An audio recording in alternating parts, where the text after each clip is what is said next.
మరి ఈ కేసు ఏమైనా సెటిల్మెంట్ ఎందుకు చేసుకోలేదు? మ్యూచువల్ డైవర్స్ ఏమైనా అడిగారా? వాళ్ళు అసలు డైవర్స్ ఇస్తా అంటలేరు, ఇయ్యను అంటలేరు. వానికి నేను పోనని పిల్ల అంటది.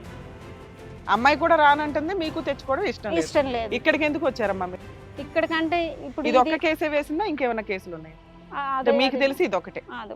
అయితే పంచాయతీలు కూడా పెట్టించారు మేడం. మేము 1 year అవుతుంది కదా ఇప్పటికే. 1 year లో పంచాయతీలు అయినాయా? పోయిన ఇయర్ లో సెప్టెంబర్ 4వ తారీఖు మాట్లాడుకుందాం కేసు పెట్టిన తర్వాత. ఆగస్టులో కేసు పెట్టింది. సెప్టెంబర్ 4వ తారీఖు మమ్మల్ని రమ్మంటే తల్లి కొడుకులం ఇద్దరం కలిసి వెళ్ళినాం మేడం. ఆ పాస్టర్ వాళ్ళంతా ఉన్నారు, కానీ ఊరోళ్ళందరూ కలిసి మమ్మల్ని చితకబాదిండ్రు మేడం. నా ఫోను లాక్కున్నారు, నా రింగ్. ఎందుకు మిమ్మల్ని ఎందుకు కొట్టారు? వాళ్ళకి ఊరు వాళ్ళకి రివర్స్ చెప్పారు. అమ్మాయిని కోసిండు, అమ్మాయిని ఇట్లా అరెస్ట్ చేస్తున్నాడు అబ్బాయి అనేసి వాళ్ళకి. మీరు దేవుణ్ణి నమ్ముకుంటారు కదా, మీరు పాస్టర్ దగ్గర నుంచి వచ్చింది మీకు ఈ సంబంధం. పెంచాడు ఆయన. ఆయన అంత అబద్ధాలు చెప్పాడా? ఆయననే అబద్ధం చెప్పాడు. 10 సార్లు మిమ్మల్ని బతులాడి ఎక్స్క్యూజ్ చేయించుకొని ఎదురు ఊరు పెద్దలందరికీ వీళ్ళే కోసి వీళ్ళే హింసించారు, అందుకే అమ్మాయి సూసైడ్ అటెంప్ట్ చేసింది, వీళ్ళందరినీ కొట్టండి అని ఆయన అన్నాడా? నేనైతే తెలియదు మ్యామ్, ఆయన చెప్పిండో లేదో నాకు తెలియదు. ఊరోళ్ళు కొడుతుంటే సాక్ష్యం కూడా ఆయన అక్కడే ఉన్నాడు, ఆయన భార్య. ఆయన ఆపలేదు. నిజం తెలిసిన వ్యక్తి ఆపలే. ఓకే, ఆ తర్వాత 100 నెంబర్కి బాబు డైల్ చేస్తే అక్కడ నుంచి పోలీసు వాళ్ళు వచ్చి మమ్మల్ని ఒంటి మామిడి తీసుకొచ్చి బండి లాక్కున్నారు, నా ఫోను, నా రింగ్, చైన్ అన్ని లాక్కున్నారు, గోల్డ్. మమ్మల్ని బ్రతికించారు. ఇంకా వాళ్ళు పోలీసు వాళ్ళు వచ్చి మమ్మల్ని ఒంటి మామిడి దాకా ఆటోలో తీసుకొచ్చి అక్కడి నుంచి బస్సు ఎక్కిస్తే మేము జూబ్లీలో దిగి నడుచుకుంటూ ఆటో బుక్ చేసుకొని ఇంటికి వెళ్ళిపోయినాం. ఇంటికి వెళ్ళిపోయిన తర్వాత ఇంకా ఎప్పుడు జీవితంలో ఒంటి మామిడిలో అడుగు పెట్టమని అనుకున్నాం మేడం. ఇంకా మాకు వద్దు అమ్మాయిని డిసైడ్ అయిపోయి మమ్మల్ని చాలా దెబ్బలు కొట్టారు. నేను గాంధీలో అడ్మిట్ అయ్యాను. 1 year నుంచి మీకు ఏ పెద్ద మనుషులు పంచాయతీ జరగలేదు? అయింది మేడం. మార్చి 29 రోజు ఉమెన్ రైట్స్ కి పాస్టర్ మీద కంప్లైంట్ నేనే ఇచ్చిన. ఇస్తే ఆ ఉమెన్ రైట్స్ ఆమె వచ్చి ఆ మేడం మాట్లాడతానని పిలిపిస్తే ఆమెకు కూడా డబ్బులు ఇచ్చుకొనేసారు.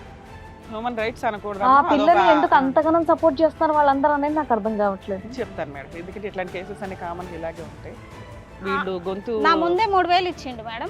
30,000 ఇస్తాను, 3,000 అయితే అడ్వాన్స్ గా పెట్టుకో మేడం అని పాస్టరే నా ముందు సెటిల్మెంట్ క్యాన్సిల్ అయింది. అది క్యాన్సిల్ అయిపోయింది. అప్పటి నుంచి సైలెంట్ ఉన్నాము. అనేక మందితోనే ఇప్పుడు పెద్దలని శ్రీశైలం మల్లికార్జున టెంపుల్లో నుంచి ఒక చైర్మన్ మాకు కాల్ చేశాడు, రమ్మని పంచాయతీ కంటే చంపడానికి డిసైడ్ అయిపోయారు వాళ్ళు, మేము వెళ్ళము అనేసి. వాళ్ళ డాడీ అక్కడికి వెళ్ళాడంట. ఆయన తెలిసిన వాళ్ళేమో మాకు తెలియదు. వాళ్ళంతా మమ్మల్ని పెద్ద వాళ్ళు ఫోన్లు చేయడం, మమ్మల్ని బెదిరించడం, టార్గెట్ చేసి మేమన్నా ఎక్కడికి రాం, వస్తే మీరు మా ఇంటికి రండి, చంపేసిపోతే చంపేసుకోండి, కొడతారా కొట్టండి ఇంకోసారి. మేము ఎందుకంటే పొరపాటు చేసినాం, మా జీవితంలో క్షమించము అని అనుకున్నాం కదా, క్షమించినాము, అందుకు మేము అనుభవించాల్సిందే. మేలు చేసి కీడు అనుభవిస్తున్నాము, అది దేవుడు మాకు రాసి పెట్టాడు. మీరు ఏమైనా చేయండి, మా ఇంట్లో నుంచి మేము కదలము, ఎక్కడికి పంచాయతీలకు రాము, ఎక్కడికి రాము. ఇక్కడికి ఎందుకు వచ్చారమ్మా అని చెప్పి మేము డిసైడ్ అయిపోయి ఎవరితో ఎక్కడికి వెళ్ళలేదు మేడం. ఇప్పుడు ఇక్కడికి ఎందుకు వచ్చామంటే అమ్మాయి కనీసము విడాకులు ఇస్తా అంటలేదు, నేను రాను అంటుంది. సరే ఏదో ఒకటి చేసుకుంటే అయిపోతుంది కదా, డైవర్స్ చేసుకుంటే ఇద్దరం అండర్స్టాండింగ్ చూసుకోవచ్చు కదా. నేను ఎంతకాలం చేసి పెట్టాలి మా బాబుకి? నాకు ఇబ్బంది. అది కాకుండా కండిషన్స్ ఏంటి? ఇందాక ఏదో 10 లక్షలు అని ఒక మాట అన్నారు.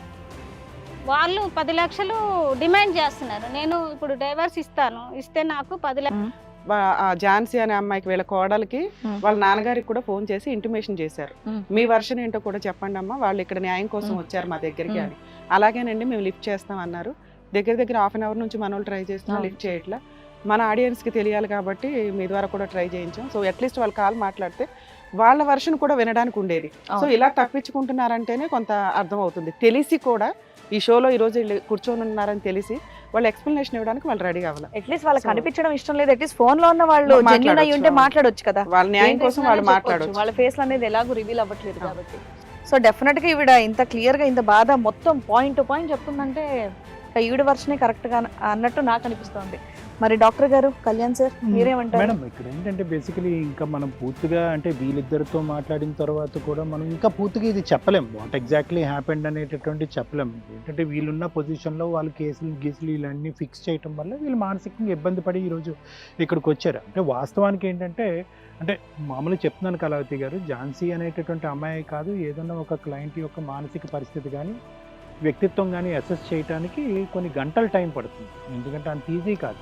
ఈరోజు మీరు ఎంత చక్కగా వర్ణించి చిత్రీకరించి ఆ అమ్మాయి సూసైడ్ అటెంప్ట్లు చేసుకుంది, ఇది చేసింది, అది చేసింది అయినా కూడా వాస్తవానికి వాళ్ళు ఇక్కడికి వచ్చి కూర్చొని మాట్లాడేటట్టు అయితే కనుక, లేదంటే అట్లీస్ట్ ఫోన్ కాల్ ఎత్తినా కూడా మనకు అసలైనటువంటి వర్జన్ తెలిసింది. ఈరోజు వాళ్ళు ఫోన్ ఎత్తలేదు అంటే కనుక రమ్య మేడం, అడ్వకేట్ మేడం చెప్పినట్టుగా వాళ్ళు అందరికీ సమాధానం చెప్పుకోలేక ఇక్కడికి ఉండేటటువంటి ప్రొఫెషనల్స్ పెద్ద మనుషులకి చెప్పుకుంటే కనుక ప్రశ్న మీద ప్రశ్న వచ్చి ఎక్కడన్నా దొరకపెట్టి అసలైన నిజం కక్కిస్తారేమో అనేటటువంటి భయం ఒకటై ఉండొచ్చు. రెండోది ఏంటంటే కనుక మనం ఏదన్నా ఒకటి కమిట్ అవుతే కనుక మనకి ఏ ప్రాబ్లం వస్తుంది అనేటటువంటి భయం ఉండొచ్చు. మూడోది ఏంటంటే నేర్పరితనం లేకపోయి ఉండొచ్చు. ఇలా రకరకాల కారణాలు. But at the end of the day ఒక అటువైపు ఉండేటటువంటి మనుషుల్ని మనం పూర్తిగా చూడకుండా కేవలం ఈ అమ్మాయి XYZ చేసింది కాబట్టి ఈ అమ్మాయి దొంగ అనేది మనం చెప్పాలి. ఓకే, అది నెంబర్ 1. నెంబర్ 2 ఏంటంటే ఇక్కడ క్లియర్ కట్గా మేడం, ఇది అంటే ఇదేదో అంటారు చూడండి, చేతులు కాలేక ఆకులు పట్టుకోవటం అంటారు చూడండి, అది చాలా చక్కగా ఇక్కడ డిస్ప్లే చేయొచ్చు అన్నమాట. ఎందుకంటే సైకలాజికల్లీ ఇక్కడ మనం చూసుకుంటే, వ్యక్తిత్వ పరంగా చూసుకుంటే కళావతి గారు 99.5% మాట్లాడారు, ప్రవీణ్ 0.5% కూడా మాట్లాడారు.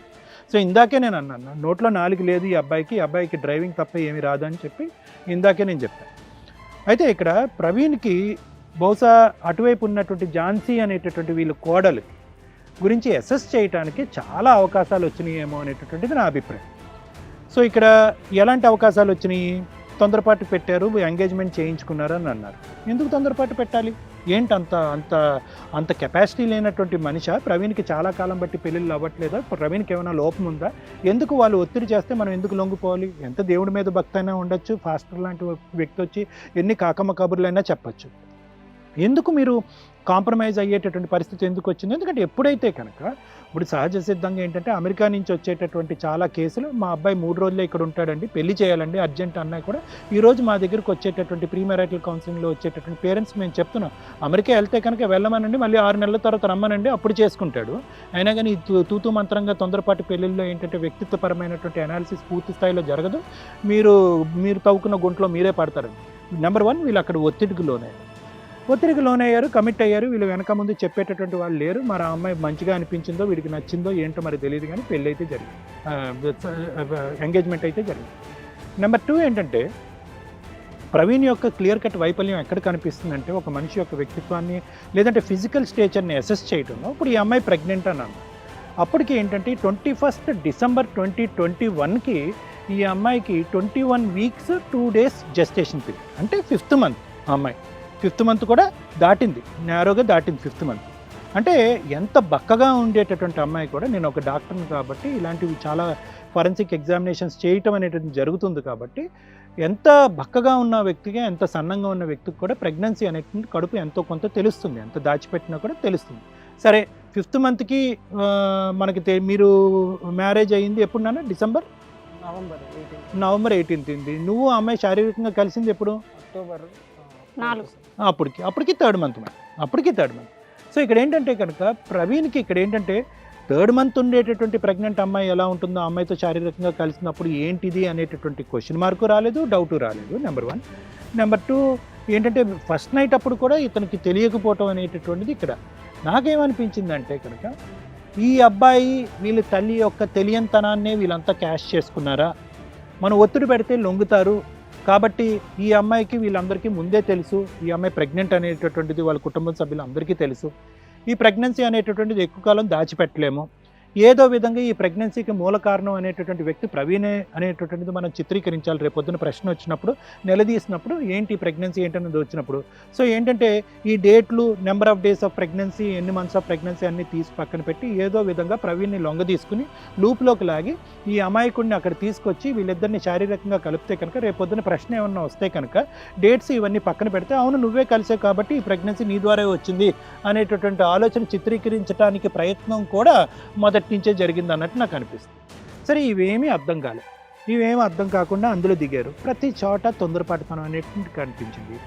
ఇక్కడ ఏమైంది అంటే కనుక ముఖ్యంగా ప్రవీణ్ మొదటి నుంచి ఈ అమ్మాయిని అసెస్ చేసుకుంటూ ఈ అమ్మాయి ఎవరు, ఈ అమ్మాయి మాట తీరేంటి, ఆలోచన శైలి ఏంటి, వ్యక్తిత్వం ఏంటి, మొండితనం ఏంటి, వ్యవహారం ఏంటి, ఈ వ్యక్తిత్వపరమైనటువంటి ఆలోచన శైలి 2-3 సార్లు ఆ అమ్మాయితో శారీరకంగా కలిసి, ఇది పెళ్ళికి ముందు ఎన్నిసార్లు కలిసారో తెలియదు కానీ చాలా సందర్భాల్లో పెళ్ళైన తర్వాత కలిసి మానసికంగా దగ్గర అయినటువంటి వీళ్ళకి ప్రవీణ్కి చాలా బాగా తెలిసి ఉండాలి ఈ అమ్మాయి వ్యక్తిత్వం ఏంటని. కానీ ఎక్కడో కూడా ఇది ప్రవీణ్ ప్రశ్నించడం కానీ ఈ అమ్మాయి ఎవరు అనేటటువంటి ఆలోచించడం కానీ చేయలేదు. వాస్తవానికి ఏం జరిగిందంటే మీ ఇంట్లోకి ఎంటర్ అయిన తర్వాత ప్రవీణ్ పిల్లయ్యాడు, మీరు పులయ్యారు, అంతే కదా. అంటే పులంటే ఆవిడ మీద విరుచుకుపట్టడం కాదు, ఎక్కువ మాట్లాడేది ఈ పని చేయాలి ఆ పని చేయాలి ఇలా ఉండాలి అలా ఉండాలి అనేటటువంటిది భర్త దగ్గర కంటే ముందు తల్లి దగ్గర నుంచి అత్తగారి దగ్గర నుంచి రావటం మొదలు పెట్టేటప్పటికి ఆ అమ్మాయికి ఒక క్వశ్చన్ మార్క్ వచ్చింది. నేను కావాల్సినటువంటి విధంగా నేను ఉండేటటువంటి వ్యక్తిగా నా భర్త ఉన్నప్పుడు నీకేంటి ప్రాబ్లము, మీరెవరు అంటే ఆ అమ్మాయి మొదటి నుంచి ఏమనుకుంది అంటే కనుక మనం తప్పు చేసి ఎంటర్ అయ్యాము, వీళ్ళు మనల్ని తొక్కేయటానికి మన వైపు వేలెత్తి చూపెట్టి తొక్కేయటానికి చాలా విశ్వప్రయత్నం చేస్తారు కాబట్టి మనం పైపెచ్చి చూపెట్టాలి, మనం డామినేట్ చేయాలి, మన ఇంట్లో ఎలాగైతే కనుక మనం వ్యవహరించి మన అమ్మా నాన్నని తొక్కుపెట్టి కింద పెట్టామో అదే ఇంటి పరిస్థితిని నేను ఇంటి వరకు తీసుకురావాలి, నేను అర్ధరాత్రి అయినా మొబైల్ ఫోన్ వాడచ్చు, వీడియో కాల్స్ చేయొచ్చు, ఏమైనా చేయొచ్చు, వీళ్ళని మాట్లాడించకుండా వీళ్ళ నోటికి బ్యాండేజ్ వేయాలి అనేటటువంటి ఉద్దేశంతో ఆ అమ్మాయి ఇక్కడికి వచ్చింది. ఆ అమ్మాయి ఆలోచన పరంగా ప్రవీణ్ మీద అయితే కనుక ఆ అమ్మాయి శాసించి ఆ విధంగా అతను లొంగ తీసుకుని అతను తొక్కబెట్టింది, కానీ మిమ్మల్ని లొంగ తీసుకోవాలి. ఆటోమేటిక్గా మీరు అడిగారు, స్నానం చేయమ్మా, వంట చేయమ్మా, బట్టలు ఆరేయమ్మా, ఇవన్నీ చేశారు. అది ఆ అమ్మాయి జీర్ణించుకోలేకపోయింది. ఇంకా అక్కడికి కూడా మీ చేతుల్లోంచి బంతి, మీ కోట్లోంచి బంతి బయటికి వెళ్ళలేదు, అప్పుడు కూడా బంతి మీ చేతుల్లోనే ఉంది. ఆ అమ్మాయి ఎప్పుడైతే కనుక చాలా జాగ్రత్త గుర్తుపెట్టుకోవాల్సింది ఏంటంటే, ఎవరైతే కనుక వాళ్ళ మాట నెగ్గటం గురించి సూసైడల్ అటెంప్ట్స్ కానీ అట్లీస్ట్ నేను చనిపోతాననేటటువంటి మాట అంటారో వాళ్ళతో చాలా చాలా జాగ్రత్తగా ఉండాలి. ఎందుకంటే కనుక వాళ్ళ చేతుల్లో ఉండేటటువంటి బ్రహ్మాస్త్రం అది. ఒక్కసారి అన్నా పొరపాటున నోరు జారన్నా వాళ్ళ దగ్గర నుంచి అది చైన్ రియాక్షన్. అది ఎందుకు చైన్ రియాక్షన్ అని మనం అంటామంటే కనుక ఒకసారి అలా అనగానే మీరు భయపడతారు, భయపడి ఏం చేస్తారు, ఒక మెట్టు దిగి వస్తారు. ఇంకా ప్రతిసారి అమ్మాయి వాస్తవానికి తను చచ్చేటటువంటి ప్రయత్నం ఏదీ చేయదు, చచ్చిపోతాననేటటువంటి భయం మాత్రం మిమ్మల్ని పెట్టి మిమ్మల్ని ఇద్దరిని లొంగ తీసుకోవడానికి ప్రయత్నం చేస్తారు. సో ఏమైంది, ట్యాబ్లెట్స్ ఆ అమ్మాయి నూరి తాగటానికి ప్రయత్నం చేసినప్పుడు మీరేమి తక్షణ కర్తవ్యంగా ఏం చర్య తీసుకోలేదు. పేరెంట్స్ని పిలవటం కాదు, అక్కడ పంపించేసి ఆ అమ్మాయిని అక్కడ ఉంచాలి అంతే. మీ ఇంటికి వస్తే కనుక ససేమిరా మీ ఇంటి తలుపులు తీయకూడదు, అది చేయలేదు. కోసుకున్నప్పుడు మీరేం చేయలేదు, తర్వాత ఏదో మేడం ఏం దుంకేటప్పుడు మీరు ఏం చేయలేకపోయారు. ఎక్కడ మీరు కరెక్టే కోసుకున్నప్పుడు పిలిచారు, కానీ అప్పటికే ఏమైంది అంటే కనుక వాళ్ళందరూ టీమప్ అయిపోయారు. వీళ్ళు పదే పదే మన అమ్మాయి అక్కడికి వెళ్ళాక వాళ్ళకి తెలుసు, వాళ్ళ ఇంట్లో వాళ్ళ పేరెంట్స్కి ఆ అమ్మాయి వ్యక్తిత్వం, మానసిక పరిస్థితి, ఈ అమ్మాయి బార్డర్ లైన్ పర్సనాలిటీ డిసార్డర్స్ అంటూ ఉంటారు. ఈ బీపీడీ వాళ్ళతో వచ్చే పెద్ద తలకాయ నొప్పి ఇదే. 100కి 10% మంది ఉంటారు. వీళ్ళు ఏంటంటే కనుక వాళ్ళకి స్వార్థపూరితమైనటువంటి ఆలోచనలు ఉంటాయి. వాళ్ళకి ఏది కావాలో అది జరిగితే అవతల వాళ్ళు చెప్పినట్టు వింటారు. వాళ్ళకి ఏది కావాలో అది జరగకపోతే కనుక వాళ్ళ వ్యక్తిత్వాన్ని కాపాడుకోవటం గురించి, వాళ్ళ అవసరాలు కాపాడుకోవటానికి, వాళ్ళ అవసరాలు తీర్చుకోవటానికి గురించి దేనికన్నా వాళ్ళు రెడీ అవుతారు. సో ఏదైతే అక్కడ వాళ్ళ పేరెంట్స్ ఏదైతే చేయలేకపోయారు, ఈ అమ్మాయిని తట్టుకోలేక, బాధపడలేక, ఈ అమ్మాయి వ్యవహారాలు తట్టుకోలేక, అది మీ ద్వారా చేయించడానికి మీ ఇంట్లో లాంచ్ చేశారు అమ్మాయిని. అది మీ వల్ల అవ్వదు. అక్కడ అమ్మ నాన్న ఉంటేనే జరగంది. మీ భర్త చనిపోయి ఎంతకాలం అయిందమ్మా? చనిపోలేదండి, దూరంగా ఉంటున్నాడు. ఆయన 7 months ప్రెగ్నెన్సీ అప్పుడు ఎందుకు అతను దూరం ఉంటమ్మా? ఆయన కొంచెం వేరే అమ్మాయితో ఉండే, నాకు ఇష్టం కాలేదు, నేనే దూరం అయిపోయాను. సరేలేండి, అది వేరే కదా. సో అప్పటి నుంచి నువ్వు ఒక్కదానివే బాబుని పెంచుకుంటున్నావు. ఇద్దరు పిల్లలు సార్ నాకు. మీరేం మళ్ళీ పెళ్లి ఏం చేసుకోలేదు సార్. ఆ అమ్మాయికి పెళ్లి చేశాను, ఆమెకి 2 పిల్లలు, ఈయనకు పెళ్లి చేస్తే ఇంకా ఈ స్టోరీ. సో ఫైనల్గా ఏమైంది అంటే కనుక ఆ అమ్మాయి అన్ని ప్రయత్నాలు చేసిన తర్వాత ఆ అమ్మాయికి ఆటోమేటిక్గా ఈరోజు ఆ అమ్మాయే అంత హింస పెట్టి అన్ని రకాలుగా చేసినటువంటి సూసైడ్ చేసుకున్నటువంటి అమ్మాయి వాస్తవానికి వీళ్ళు బాధితుల పొజిషన్లో ఉండవలసినటువంటి వీళ్ళు ముందుకెళ్ళి వీళ్ళు కేసు పెట్టకుండా పోయి ఆ అమ్మాయి పరిగెట్టుకుంటూ వెళ్ళి నేనే బాధితురాలని, వీళ్ళే క్రిమినల్స్ అన్నట్టుగా ఆ అమ్మాయి కేసు పెట్టేటటువంటి ధైర్యం వచ్చిందంటే కనుక ఈ ధైర్యం ఎక్కడి నుంచి వచ్చింది? ఎస్, ఆ అమ్మాయికి ఎక్కడ లేనటువంటి సపోర్ట్స్ పేరెంట్స్ దగ్గర నుంచి వచ్చింది.